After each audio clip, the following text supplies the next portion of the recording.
Hello everyone, thanks for tuning into GavsWeatherVids Sunny Roundup for July 2024. So here we go, time to bring you a Sunny Roundup at last. We haven't done a Sunny Roundup since the first Sunday of May, I think it was.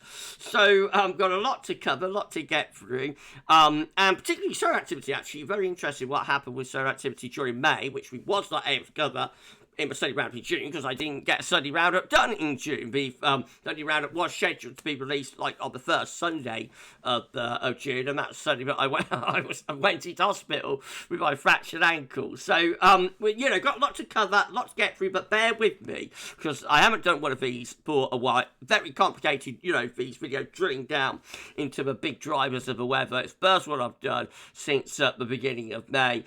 First I've recorded since the end of April, probably. So you just got to bear with me, okay? I'll get on with Sunny Roundup for you in about penultimate Sunny Roundup of the year, by the way. Just got August Sunny Roundup to do. Then we'll be dropping these in favour of the winter updates, because we cover the same things in the winter updates as we do in the Sunny Roundups, which means basically we'll just be repeating ourselves. So these Sunny Roundups get discarded in favour of the winter updates when we get into September. But let's not get ahead of ourselves. We've still got this one and next month's Sunny Roundup to do, and I should get on with it for you in a second. Just say that first, the video is our 6 AM UK weather forecast. We've also released the third update for autumn 2024, and we're live at 6 PM with your 10 to 14 day and some long range as well. I'll see you a little bit later on for that. Right, okay, let's start off Sunny Roundup. We're going to begin with solar activity. So this is how the disc is looking on our side of this day from solarham.net. Various sunspot regions, but despite that, solar activity is at low levels reported by Solarham, and expected to remain at low levels for the next 3 days. This is the GavsWeatherVids Sunny Roundup Solar Activity Tracker sent through by Shryan. Thank you so much to Shryan Brewing for sending this one through. Keeper of the solar tracker. Right, so the orange line and orange spots depicting each individual days of our sunspot activity. Check out what happened just there. We have the so far the biggest peak of solar cycle 24 there back earlier on. Back earlier on in the spring, taking us up to the highest level that we've been for solar activity at this point in the solar cycle. Since then, we've come down a little bit, but we're still at a high level. You notice these orange spots, lifting up. They drop down, lift up, drop down, lift up. That's the way we go through into solar maximum, and it'll be the same when we go into solar minimum. It won't be a linear process going into solar minimum. We'll see days that are more active than others as we gradually see the decline in the solar cycle, but that won't be until around 2026, 27 that the descent in solar minimum starts. Anyway, I'm off on a tangent. So you can see how we've lifted up with solar cycle 24 from where it was back in 2022. Notice how the trends and the orange spots have lifted up to take us to this point where we currently are, which really is solar maximum now, and will be in solar maximum for the next year or so. Could that spot have been the peak of solar cycle 25? I mean, it's possible. Most people have predicted that solar cycle 25 peaks in 2025, but I know Rich has said that solar cycle 25 likely to peak a little bit earlier than expected in 2024. So could that be the peak of the solar cycle? We shall see. But in any case, we remain at quite a high level of solar activity. Notice how the thick green and thick red lines have trended upwards and are still at the highest level, in terms of trend lines, 30-day averages at the highest level that they've been through this solar cycle so far. This is solar cycles 23, 24 and 25 by comparison, updated to June. So you can see that the green spot just here, that is May 2024, peaking the solar cycle so far. We might get another month that's above that, but up to now, that's like the peak of the solar cycle for the monthly anyway. This is June just here, so very close actually to May, just slightly down on May's sunspot numbers. You notice most of the months are pretty active now. as you'd expect, being around the maximum. We're more active than we was at this point in solar cycle 24. So at this point in solar cycle 24, actually down here. So we had our first peak, you'll remember, well, maybe you won't, but solar geeks like me will remember that we had our first peak of solar cycle 24 in 2011, second half of 2011. Then 2012 into the first half of 2013. So activity actually sort of came down quite a lot. We had some historically very quiet months then, which, you know, is in the maximum period of the solar cycle.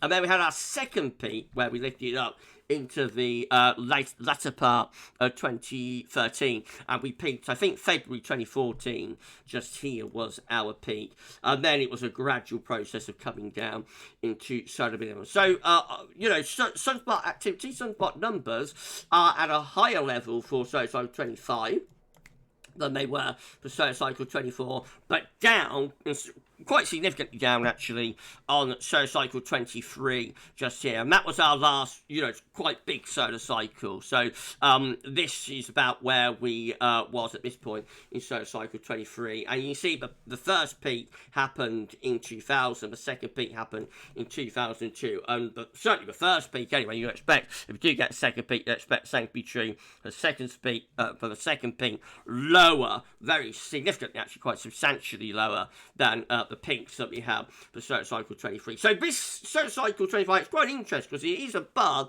24 and it's above many of the weaker solar cycles, but it is down on, you know, solar cycle 23, and it's down on most of the solar cycles actually historically, particularly the more active ones. So we're somewhere in between really, so solar cycle 25, but it is still quite a quiet solar cycle in terms of the overall sunspot numbers, both by day and also by month. Thank you so much to Shryan for our trackers. Right, this from Rich, good friend Richard Short sent this through, showing spotted days and current spotted stretch. So as we're in the maximum phase of solar cycle 25, we're not getting any spotless days at the moment. We see 2024, you know, has not had any days, but didn't have sunspots. The same is true for 2023 as well. 2022 had one day without sunspots, but we only go back to 2021 really, when we find, you know, more days that but didn't have any sunspots. Of course, the solar minimum excuse me, that's better. The solar minimum year was 2019, where 281 days did not have sunspots.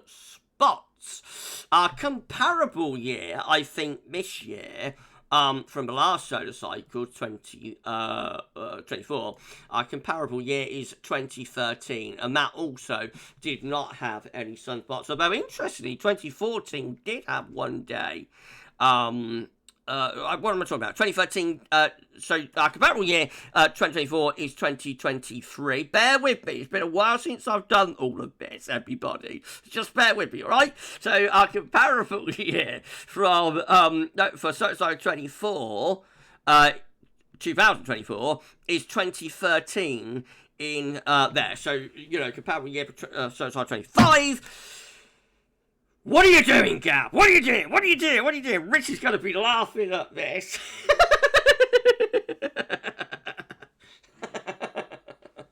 Right, okay. Well, I'm going to do that again. So, our comparable year, third time lucky. We're in 2024, all right? 2024 in solar cycle 25. Our comparable year for solar cycle 24 is 2013, okay? So, 2013... had every day with sunspots. There were no spotless days in 2013, our comparable year. So we'd expect this year also to have no spotless days. However, very interesting, because 2014 did have one day that didn't have any sunspots. Even though that's like the solar maximum year, you'll notice 2015 also had every day with sunspots. It wasn't until 2016 that we started seeing the descent in solar minimum for solar cycle 24, which implies we've probably got away until 2027 to start seeing our first sort of consistent days, or a few days that don't have sunspot. So still a few years to go before we start descending into solar minimum. Did I do that all right, Timmy? What do you think, Rich? You'll be laughing at that, won't you? No, well, that's Gav being Gav, isn't it? Right, so that's the solar section of the Sunday Roundup done and dusted. Remember, I haven't done one of these for ages, so that's my excuse. Right, well, shall we move on then? Thanks to Shryan and Richard. Shryan, Brie and Richard Short. Right, let's move on to oceans data then. You're going to have a look at our 4 interest areas. We've got the Pacific Ocean just here, particular focus, of course, on the Equatorial Pacific Ocean and the Northern Pacific Ocean. Got the Indian Ocean over here, and then we've got the Atlantic. Guess what? Atlantic's over there. Right, okay, so that is how the oceans were looking when we did our last Sunday Roundup. And that's from the 3rd of May 2024. Let's see the latest how things change. Here we go. And, well, let's have a look first of all at the ENSO region, because where's La Niña?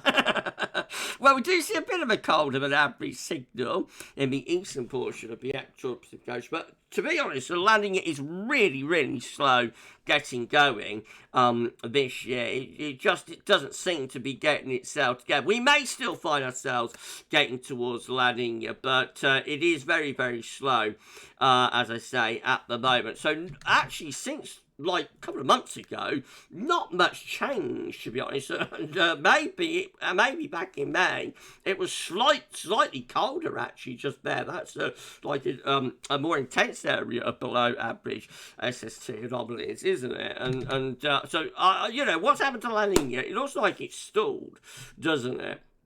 We'll see what the CFS is forecasting for that in a moment. In the Northern Pacific, things have warmed up there as well. That's how things are looking in the Northern Pacific Ocean.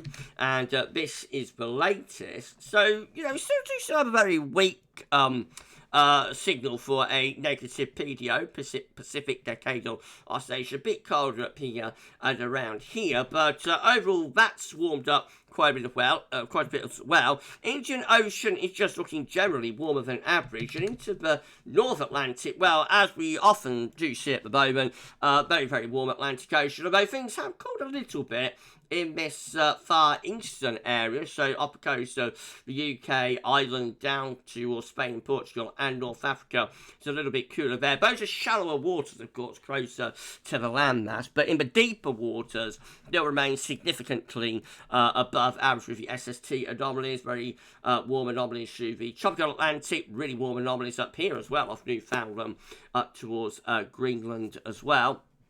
Of course, this area is where we get the tropical storms and or hurricanes developing, as it's significantly warmer than average there. We're expecting another big hurricane season, particularly if we do see La Niña beginning to strengthen. That's how, looking in comparison to the Atlantic sea surface temperature anomalies at the beginning of May, a couple of months ago. That's how we look now. Big warming is taking place from Newfoundland out into the central portion of the North Atlantic. This is the 7-day change for sea surface temperature anomalies, so no clear-cut signal in the last 7 days for La Niña to get going. In fact, things have warmed towards the Peruvian coast, a little bit of cooling taking place there, but not like the cooling that you expect to see through the equatorial Pacific Ocean if La Niña was going to get itself together. In the Indian Ocean, it's cooled a little bit over here towards India and you know, the Asian subcontinent, warming in the central portion and also over towards Indonesia. And in the North Atlantic, most areas are just generally warming, especially around here where I have those very intense sea surface temperature anomalies. Just bear with me a second. I'm going to pause the video 1 second and I'm going to get the subsurface temperature anomalies up. Hold on. Okay, so this is how things are looking in terms of the subsurface temperature anomalies. This is from the ENSO PDF from the CPC, NCEP, and NOAA. So you have to think, like, this is the surface of the equatorial Pacific Ocean just here. And we've got, of course, Indonesia over there, and Peru is over here. And these are the depths of the Pacific Ocean, of course. Right, so this blue area is colder than average subsurface temperature anomalies just underneath the surface of the equatorial Pacific Ocean. So we do see a little bit of blue rising to the surface, but the coldest anomalies are actually at about 50 to 100 meters down there. So there is a body of colder than average subsurface temperature anomalies. Although if we was going to go into a proper La Niña, I would have thought, it would be colder. We'll have more colder than average subsurface temperature through this area in particular. Though I'm not really sure what's going on with Not really sure what's going on with La Niña at the moment. One thing that could explain it is that the SOI has actually been quite positive. So Southern Oscillation Index is an index that's reflecting the atmospheric state in the Southern Ocean, in the Southern Pacific Ocean. When you've got a negative SOI, the atmospheric state will be reflective of El Nino. We've got a positive SOI. The atmospheric state will be reflective of La Nina. Now you can see here from the 30-day average that through most of June, the SOI has actually been in a negative state, really. And did go very negative, really, considering we should be transitioning into La Nina. Did go very negative through the second half of June, in particular. The yellow dashed line, so 9-day average, that doesn't move as much, but is also in negative territory. So the atmospheric setup is reflective of El Nino, you see. And so, although the ocean looks like it wants to start going into a La Nina type setup, at the moment the atmosphere is fighting against it. You've got to get the atmosphere and the ocean to couple up with one another to get these events, really off and running. And at the moment, or certainly, over the past month anyway, can't see what happened in May because we didn't do a study round in June, but certainly over the past month, it appears that the atmosphere has been fighting with the ocean, has been in a negative type setup. Having said that, have had some positive of the SOI right at the very end of June, but let's deal with earlier on in the month. So we see here, for example, 22nd of June, we're at minus 26.22, 23rd of June, we're at minus 33.53. And earlier on in June, we've got 11th of June minus 11, 10th of June minus 19, 9th of June minus 20. They are all at days where the atmospheric setup is reflective of an El Nino event. But having said that, last days of June did go strongly positive with the SOI. So 28th of June went to plus 30, 29th of June went to plus 26. We have the 1st of July going to plus 19, although that's backed off a little bit now for 5th, 6th. See the SOI numbers much lower. Not negative, though. It could be that actually is now starting to shift into a La Nina setup. If it does, I think we will see La Nina, starting to develop and strengthen. But it's got to happen consistently. Just a few days of La Nina setup won't be enough. It's got to be over several weeks, really, to be able to see this La Nina starting to gather pace. So, all quite interesting what's going on with La Nina, with this developing La Nina, and quite uncertain. The CFS is still quite bullish, but we will eventually get there. So, these are the temperatures on the side, dates in monthly periods along the bottom of the chart here. And you can see we're still actually quite positive, or a little bit positive, at the moment with the temperature on. Remember, the all-important number is 0.5 below average. You've got to go to half a degree below average over 5 tri-monthly periods to be able to say that we are into a La Nina event. At the moment, we're actually neutral, now then so neutral, but on the positive side. The CFS is forecasting, with the black dashed line here, that we will eventually go into La Nina. It's taking a little bit longer than anticipated, so by the time we get through to around September, October, we should be into a weak to moderate La Nina event. That might be overdoing my strength, but I think you probably got the general direction of travel right. CFS is normally quite good in forecasting the direction of travel, be it El Nino, La Nina, or ENSO neutral. So I think we will get there and go into an official La Nina, but it might be a little bit weaker than this. We might eventually finish up with a weak La Nina by the autumn. Will be very interesting to see. How are we doing compared to other years where we developed a La Nina, went from El Nino to La Nina. Let's have a look at that then. So again, reminder of how the actual equatorial Pacific Ocean is looking at the moment. And then this is how we looked at this point in 1988, 5th July 1988. Obviously, La Nina was much more advanced by this point in 1988. Look at all of that blue, right way from Peru, all the way to Indonesia. We had got like a proper La Nina event taking place at this point in 1988, so no comparison with that. Let's have a look then at 1995. Now, 1995 is an interesting year because that did have quite a quick start to La Nina, as we explained when we did the last Sunday round, which was at the beginning of May.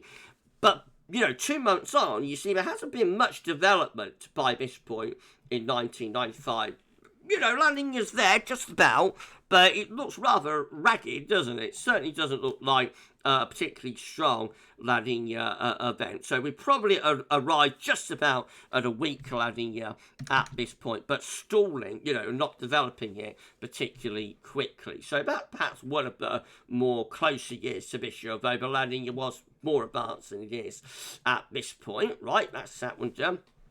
1988 is an interesting year because the La Nina actually starting in the central portion of the equatorial Pacific Ocean. It was warmer over on the eastern portion. Normally, we see the cold average sea surface temperature lines rising up from the Peruvian coast and developing in that sort of fashion, the Colombian coast, I should say, and the Peruvian coast, rising up, you know, and going in that fashion through the equatorial Pacific Ocean from east to west. But this one happened a little bit different, developed through the central and western portion of the equatorial Pacific Ocean. Obviously, much more advanced with La Nina than at this point, but it is at this point, you know, in 1998. Right, that's that one done. 2007 is our next year with developing La Nina, much more rapid than at this point. All portions of the equatorial Pacific Ocean are quite cold, so, you know, strong, well, moderate La Nina signal already in place by this point in 2007. And then the next year is 2010, and you see that year also had a much more advanced signal for La Nina than at this point as well. No comparison there. And the final time we developed from El Nino to La Nina is in 2016. And and that was a very slow developing La Nina as well, by the way, and just finished up at like a borderline very weak La Nina by 2016, 2017, I think. And we're even behind that year now, actually. We're even behind 2016. So this really is a very sluggish and very slowly developing La Nina. I think we'll eventually get to La Nina. But, you know, it could be one of those years where we never actually get a formally declared La Nina. We really have got to see this cracking on, I think, over the next 2 or 3 months, you know, really starting to bed in. Otherwise, by the time we get through about October, we will probably run out of time to have an officially declared La Nina. So not every time you go from El Nino do you get a La Nina. You see, sometimes you don't get a cold event after a warm event. Sometimes you just go back to ENSO neutral. So at the moment we are at ENSO neutral, really. So we'll see what happens. It's going to be something that we'll focus on a lot through the course of winter updates, I would imagine, and obviously we'll keep you posted. Right, so that's that done. Southern Oscillation Index. Now, what am I doing with that? We don't want that, do we? We want the SOI. Right, there we go. So the SOI.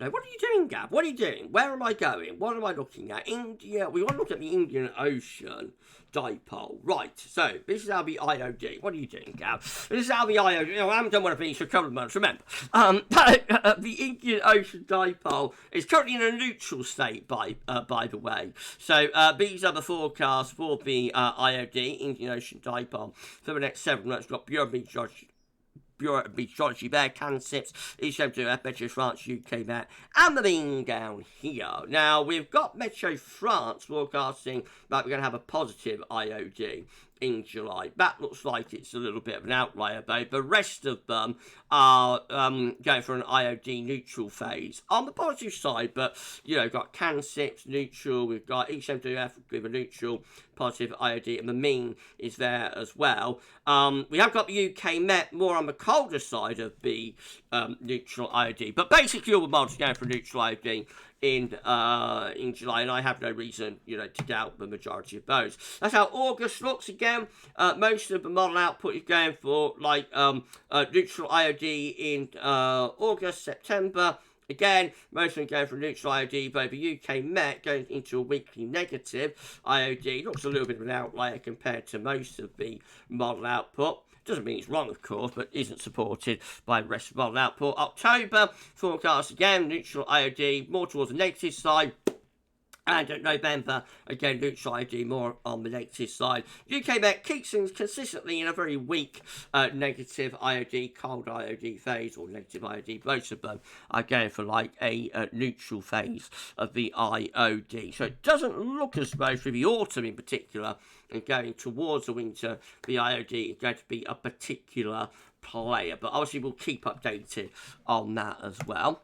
Right, QBO next, the quasi-biennial oscillation is in from NOAA for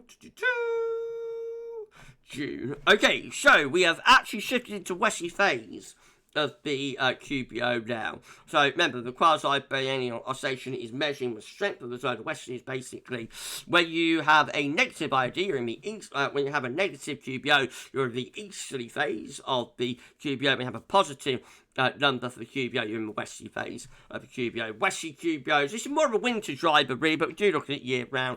Westerly QBOs strengthen the zone of westerlies in the northern hemisphere, and easterly QBOs weaken zone of westerlies in the northern hemisphere. So milder winters tend to occur more often with westerly QBOs, colder more often with easterly QBOs. It's not straightforward as that, though, because you do have a lot of easterly QBOs like last winter, but are mild, and some westerly QBOs that are cold. Anyway, you started 2024 just here with very negative numbers. That's the easterly phase of the QBO. They carried on in the first 4 months of the year. Then very rapidly started to decrease. So that is May at minus 6.52, and then June's number comes in at plus 1.95. I think that's right. It's January, February, March, April, May, June. Yeah, June comes out at plus 1.95. First month, you know, since the last westerly QBO phase ended, which was back in the middle of 2023, the first month that's shifting to positive phase. The westerly QBO then is with us, and we will see increasingly positive numbers then taking us through the remainder of this year and into the winter of 2024-2025, which will be a westerly QBO winter. This is from NASA. Now, with this, you have to think that this is the top of the atmosphere in the stratosphere at 10 HPA. This is the boundary level of the atmosphere that we call the troposphere at 30 to 50 HPA. This blue-green area is the last easterly phase of the QBO, descending from the stratosphere into troposphere through 2023 in 2024. Notice the westerly QBO phase lurking up here and now descending from the stratosphere down into the troposphere. So, as I say, the westerly QBO has now got into the tropospheric level, and we will see that strengthening and continuing then through the remainder of the year and into the first half of 2025. Arctic Oscillation next. This is how the AO observed and forecast. Look, remember, the Arctic Oscillation is an index that's reflecting the atmospheric state, not driving anything. So in terms, just tells us how the atmosphere is doing. It's the same with all of the other indexes, really, like the SOI, the QBO, etc., etc. They just reflect the atmospheric state, don't drive anything in their own turn, but they're always interesting to look at. So the black line shows where we've been with the Arctic Oscillation, red lines at the end where GFS ensembles forecasting the Arctic Oscillation to go, and at the moment we're weekly positive with the AO and expecting to stay weekly positive with the Arctic Oscillation through into the second half of July. This tells us we've got low pressure up over the pole, therefore we've not got northern blocking, so we can't blame northern blocking for what so far has been quite a poorish summer really for Western Europe. We can't blame that. on Northern Block in particular, because we have actually seen a positive Arctic oscillation. NAO looks like this. Observed the forecast. Again, the black line shows where we've been. With the North Atlantic Oscillation, red lines and where GFS Solars forecasting the NAO to go. At the moment, we're very, very neutral, really, with the NAO, but GFS ensembles are forecasting that the NAO will also be going positive through the next couple of weeks. So, with the AO and the NAO both going into positive territory, this could be a signal for a strengthening of the westerly zonal flow, which could be unsettled. It could, though, also be a signal for a strengthening of the Azores high. Just depends on the exact position of the jet stream. But if we do see a strengthening of the Azores high, that could bring us a spell of much warmer and drier weather. So maybe summer is on the way. By the middle of July, with both of our indexes going positive.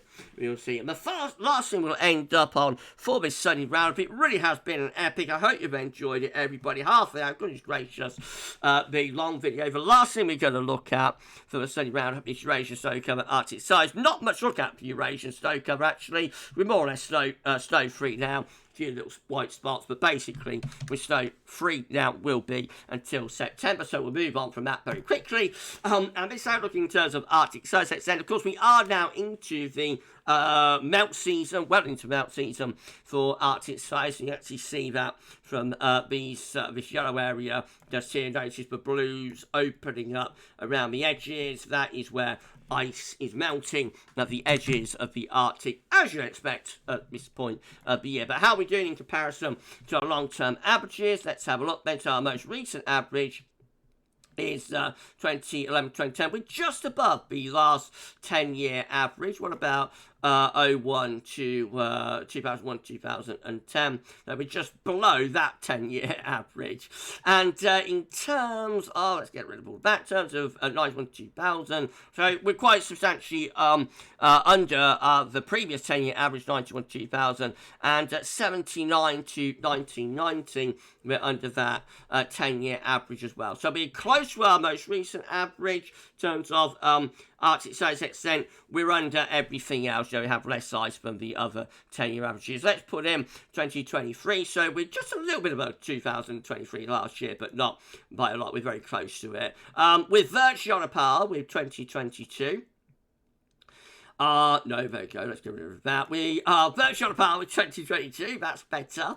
2021, we're actually a little bit above 2021. We're a little bit above 2020, not by much. A little bit above 2019, not by much. We're right bang on 2018. A little bit above 2017. A little bit above 2016, little bit below 2015, virtually bang on it really. Little bit above 2014. Virtually neck and neck with 2013. We are a little bit above 2012 now. Of course, that is the record minimum year of 2012. We're a little bit above 2011 as well. A little bit above 2010 as well. A little bit below 2009, but very, very close. Very close to 2008. Little bit below 2008 at this point. 2007, very close to that year too. And very close to 2005, 2006 I should say. We are a little bit under 2005. We're well under 2004, under 2003, under 2002, under 2001, and under 2000. I won't go any further back because we're going to be under all of those years as well. So we're not doing too badly, Arctic size extent, in comparison to our recent years, our last previous sort of 10, 15 years or so. Obviously, if you go further back than that, then we have got less ice extent and whatnot. Right, okay, well, that's a sunny roundup for July 2024. I hope you've enjoyed it. If you have, please like, share, subscribe, show us doing that, drop a comment, let me know what you think to this sunny roundup. I've got one more of these to do, which will be the first Sunday in August, and then we're done with the Sunday roundups, and we will be on into winter updates. So the first winter update will be on Sunday, the 1st of September. Good gracious, that's going to come round quick. I know it will. Well, we're going to be live at 6 p.m. with your 10 to 14 dayer and with some long range too. Got any questions about Sunday roundup or indeed today's autumn update, then fire away on the live stream, and I shall see you later for that. For GavsWeatherVids Sunny Roundup for July 2024, that's all for now, and thanks for watching.